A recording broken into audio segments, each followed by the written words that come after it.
Apa yang harus dilakukan orang percaya pada saat-saat sulit?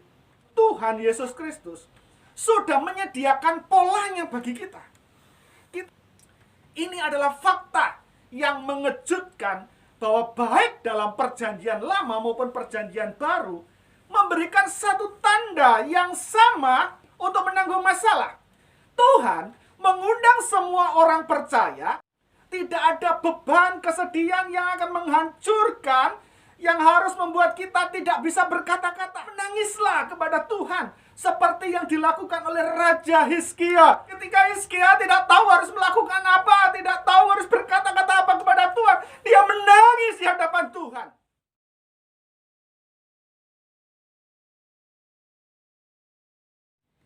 Puji Tuhan, Bapak Ibu Saudara kasih Tuhan, mari kita buka Alkitab kita di dalam Injil Lukas pasalnya yang ke-22 dari ayatnya yang ke-39 sampai dengan ayat yang ke-46. Demikian firman Tuhan.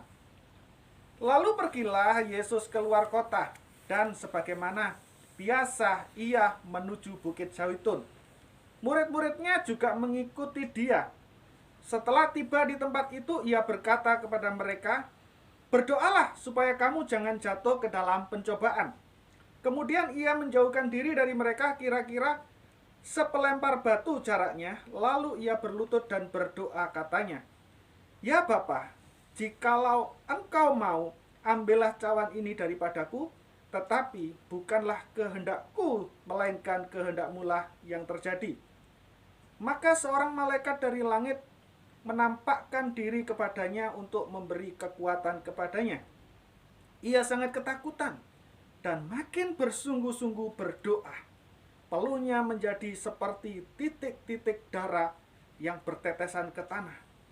Lalu ia bangkit dari doanya dan kembali kepada murid-muridnya. Tetapi ia mendapati mereka sedang tidur karena duka cita. Katanya kepada mereka, "Mengapa kamu tidur? Bangunlah dan berdoalah, supaya kamu jangan jatuh ke dalam pencobaan." Puji Tuhan, Bapak Ibu Saudara kasih Tuhan, dalam ayat-ayat yang barusan kita baca, Lukas sedang mencatat tentang penderitaan Tuhan kita ketika dia ada di taman. Ini adalah bagian dari kitab suci yang harus selalu kita dekati dengan rasa hormat yang khusus. Sejarah yang dicatat oleh Lukas tentang Tuhan ini, saat kita membacanya, harusnya firman Tuhan di dalam Keluaran muncul dalam benak kita, yang mengatakan bahwa tanggalkanlah kasutmu dari kakimu, sebab tempat di mana kamu berdiri itu adalah tanah yang kudus. Dalam Keluaran 3 ayatnya yang ke-5. Nah, Bapak Ibu Saudara kasih Tuhan, pertama-tama kita dapat melihat dalam perikop ini sebuah contoh tentang apa yang harus dilakukan orang percaya pada saat-saat sulit. Jadi sekali lagi Bapak Ibu kasih Tuhan, kita mendapatkan contoh tentang apa yang harusnya kita lakukan, harusnya dilakukan oleh orang percaya saat-saat kita menghadapi masalah yang sulit dalam kehidupan kita. Kepala gereja yang agung sendiri, yaitu Tuhan Yesus Kristus, sudah menyediakan polanya bagi kita. Kita diberitahu bahwa ketika dia datang ke Bukit Zaitun, pada malam sebelum dia disalibkan, dia berlutut dan berdoa.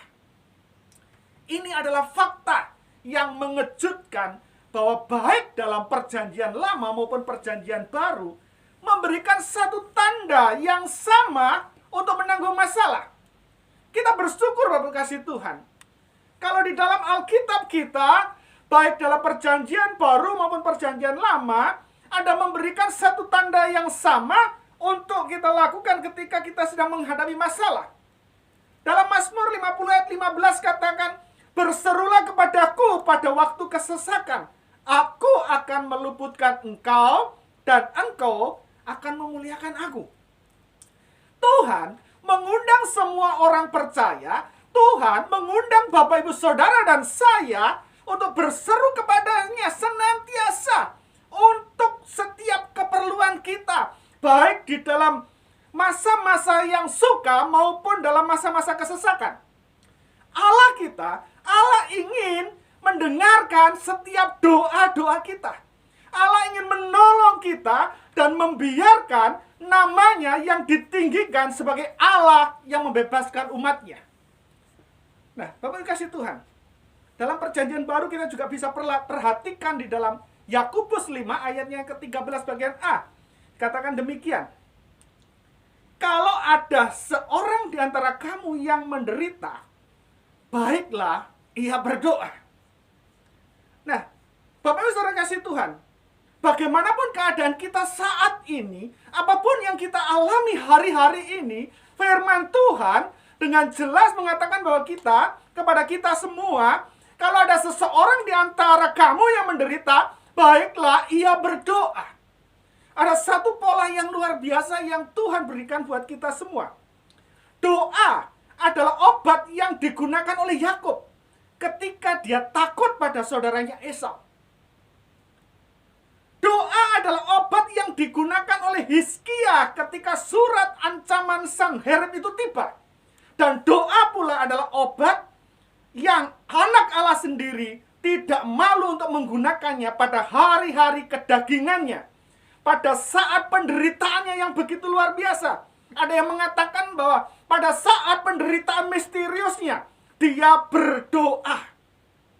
Bapak Saudara kasih Tuhan, kalau Tuhan Yesus saja pada saat-saat seperti itu dia berdoa, bagaimana dengan kita?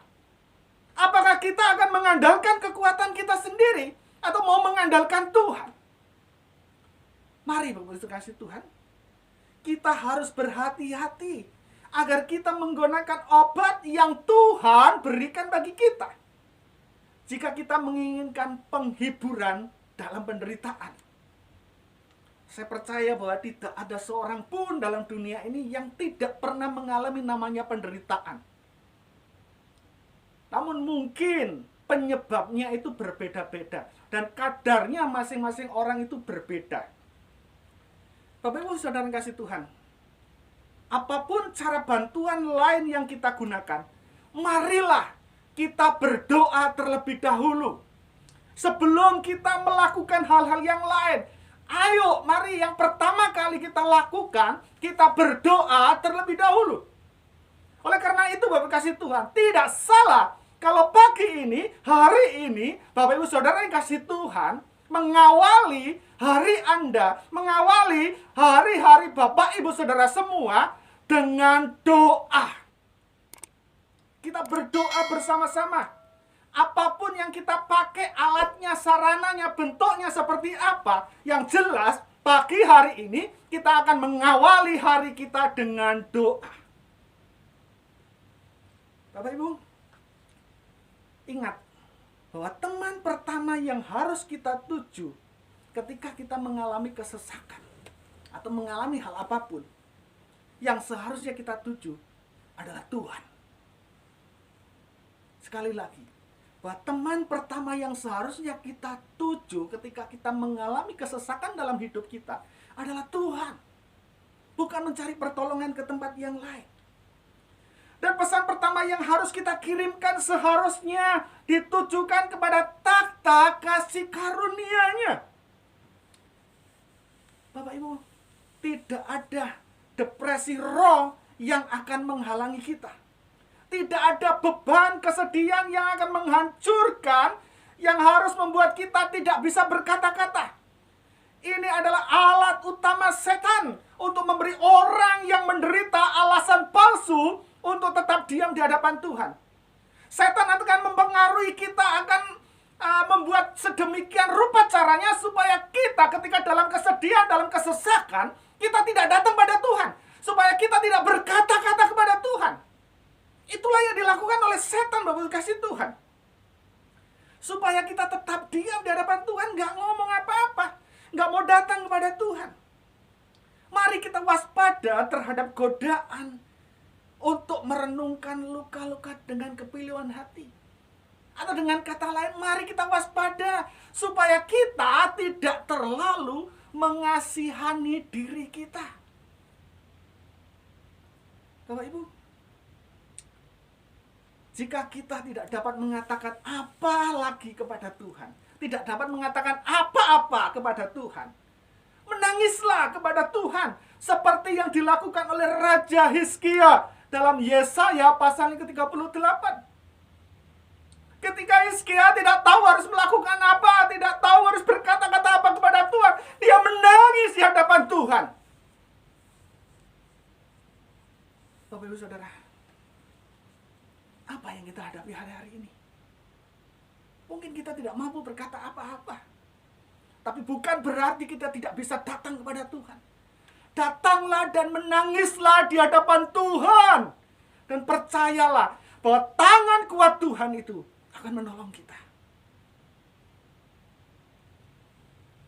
Dan hal yang kedua, Bapak kasih Tuhan, kita dapat melihat dalam ayat-ayat yang kita baca pagi hari ini, doa-doa macam apa yang harus kita panjatkan oleh orang percaya kepada Tuhan di saat-saat yang sulit.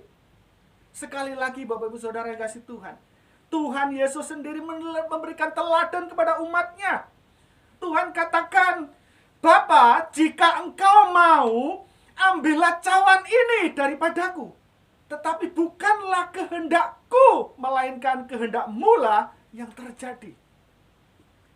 Apa yang dimaksudkan di sini Bapak Ibu Saudara kasih Tuhan? Dia, Tuhan, itu mengucapkan kata-kata ini yang harus kita ingat. Dia ketika dia berdoa saat itu, dia berada di dalam dua kodratnya. Sebagai pribadi yang ilahi dan juga sebagai manusia biasa. Dia berkata sekali lagi, bukan kehendakku yang jadi. Yang dimaksudkan adalah bukan kehendak dia sebagai manusia dengan tubuh, daging, dan darah seperti milik kita. Bukan. Tapi Yesus menunjukkan dengan tepat apa yang seharusnya menjadi semangat doa orang percaya dalam kesusahannya. Seperti yang Yesus sampaikan, ia harus menyampaikan keinginannya secara terbuka kepada Bapa, kepada Bapanya yang di surga. Dan dia mengungkapkan keinginannya itu tanpa pamrih di hadapannya.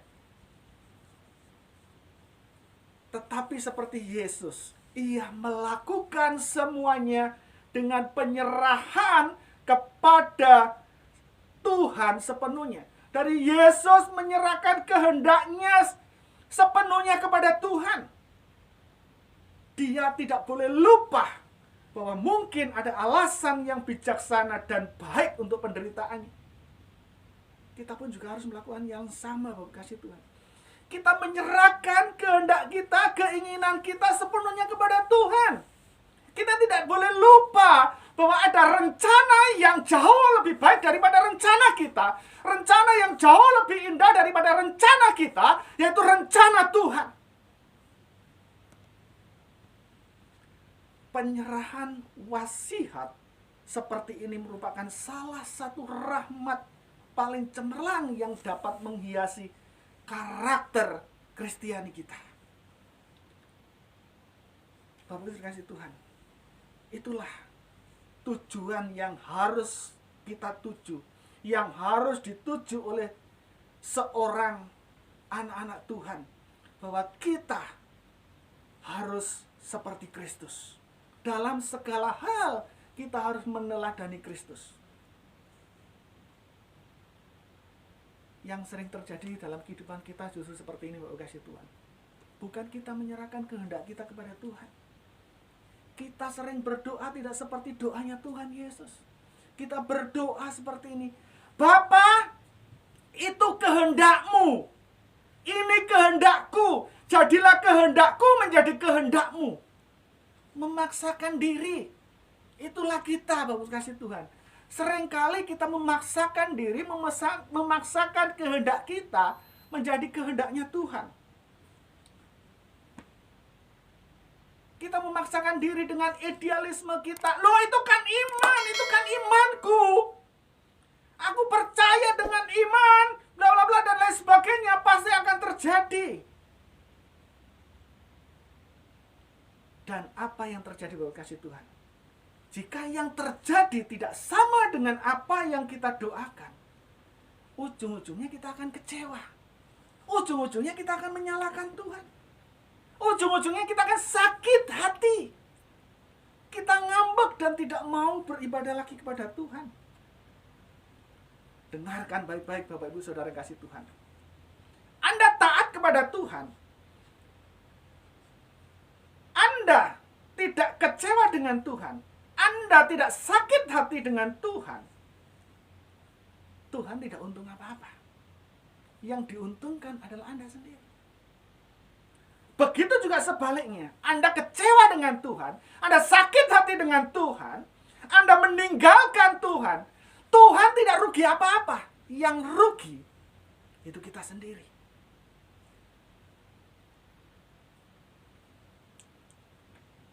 Tuhan tidak rugi kok. Yang rugi itu kita sendiri. Kita, Anda semua akan kehilangan damai sejahtera. Jika kita tidak mau bertobat. Jika kita tidak mau kembali lagi kepada Tuhan. Kita sendiri yang rugi. Kita kehilangan damai sejahtera. Kita kehilangan keselamatan. Ini yang paling mengeri. Paling mengerikan. Kita kecewa dengan Tuhan. Kita sakit hati dengan Tuhan. Kita meninggalkan Tuhan. Tuhan gak rugi, kita yang rugi. Selama di dunia ini kita akan kehilangan damai sejahtera. Dan ketika saatnya nanti kita akan kehilangan keselamatan. Apa untungnya kita sakit hati pada Tuhan? Apa untungnya kita kecewa pada Tuhan? Tidak ada Bapak Ibu Saudara kasih Tuhan. Sekali lagi Bapak Ibu Saudara kasih Tuhan. Anda kecewa dengan Tuhan. Atau mungkin Anda kecewa dengan seorang hamba Tuhan. Sama saja. Yang rugi bukan Tuhan. Ataupun bukan hamba Tuhan. Yang rugi kita sendiri. Karena apa? Belum tentu manusia itu tahu apa yang Anda rasakan. Kita rugi, sakit hati. Coba kita perhatikan. Perhatikan ini ya. Dalam Matius 6 ayat 14 dan 15. Karena jikalau kamu mengampuni kesalahan orang, Bapamu yang di surga akan mengampuni kamu juga. Tetapi jikalau kamu tidak mengampuni orang, Bapamu juga tidak akan mengampuni kesalahanmu. Jadi rugi, kita rugi sendiri sakit hati. Kita rugi sendiri kecewa. Kita sakit hati dengan siapapun, kita kecewa dengan siapapun. Yang rugi bukan mereka, tapi kita sendiri. Bapak Ibu Saudara kasih Tuhan. Dalam Kisah Para Rasul juga Bapak Ibu nanti bisa membacanya setelah ibadah ini. Dalam Kisah Para Rasul 8 ayat 23. Dalam Galatia 5, 19-21. 1 Yohanes 2 ayatnya yang ke-9 dan ayatnya yang ke-11. Bapak Ibu bisa membacanya setelah ibadah ini. Dan yang tidak kalah penting adalah kenapa kita harus marah dan kecewa kepada Tuhan ketika doa kita tidak dijawab sesuai dengan keinginan kita.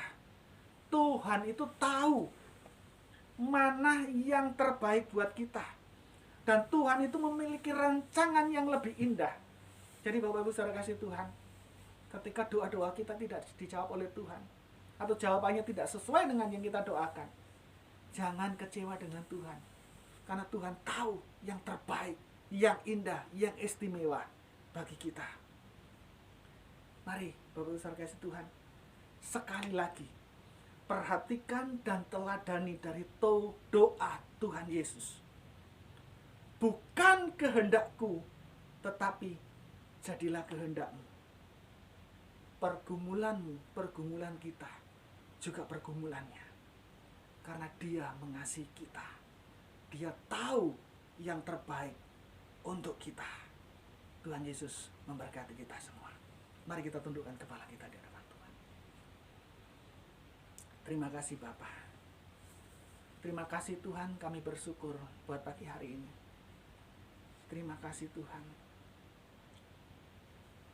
Kami tahu Tuhan bahwa pergumulan kami juga pergumulan. Dan biarlah kami Tuhan terus belajar menyerahkan seluruh kehendak kami kepada kehendak-Mu Tuhan. Ajari kami pada hari ini Tuhan, untuk belajar rendah hati, untuk belajar mau dibimbing, untuk belajar mau dibentuk oleh Engkau Tuhan. Terima kasih Bapa, terima kasih Tuhan. Saat ini hamba berdoa Tuhan untuk seluruh umat-umat-Mu dimanapun mereka berada, dengan segala pergumulan apapun Tuhan. Kami mau menyerahkan ke dalam tangan kuasa-Mu. Kami percaya Tuhan, Tuhan akan menolong mereka. Tuhan akan memberikan yang terbaik buat mereka. Tuhan pasti menolong mereka Tuhan. Dan kami percaya Tuhan, bahwa Engkau juga akan memberikan kekuatan-kekuatan yang baru dalam kehidupan kami semuanya. Kami mau belajar menyerahkan seluruh kehendak kami kepada kehendak-Mu. Terima kasih Allah, terima kasih Bapa. Pagi hari ini kami mau menyerahkan seluruh kegiatan, pekerjaan, pelayanan kami sepanjang hari ini ke dalam tangan kuasa-Mu. Sertai kami, bimbing kami Tuhan. Dan biarlah apapun yang kami lakukan, apapun yang kami kerjakan, semua hanya untuk hormat kemuliaan-Mu Bapa.